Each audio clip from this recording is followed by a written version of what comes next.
Thanks very much, Treasurer. My question follows a bit from Liv's. The scale of the challenge, and in particular around the budget, around the spending and tax pressures that we're going to be under as a nation, I think it demands some, or suggests that we really need to take some hard choices as a country in the future.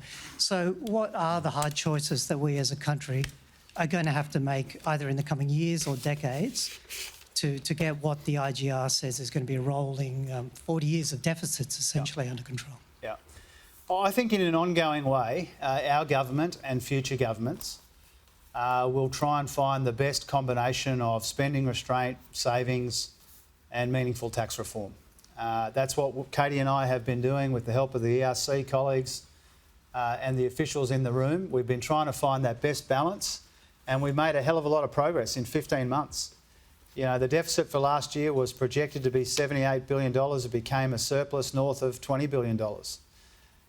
We've found $40 billion of savings compared to $0 in savings in the last coalition budget. You know, we are working progressively, methodically in an iterative way to get the budget in much better nick to face the uncertainty of the future and to fund the services that Australians need and deserve, particularly as we get older.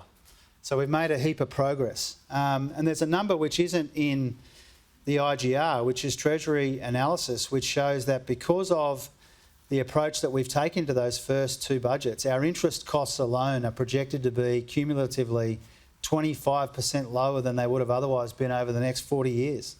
And that's avoiding something like $440 billion in debt interest costs in today's dollars. So almost $500 billion in debt interest costs avoided, which instead of using to pay interest on the debt that's been accumulated with not enough to show for it, we can make all kinds of other decisions, including better ways to fund aged care or the NDIS or our hospitals and Medicare or our national security. And so I use that as an example of saying, you know, the work that we have been able to do, the progress that we've been able to make to really transform in the near term at least, and we've got more work to do on the medium term, that's paying dividends already.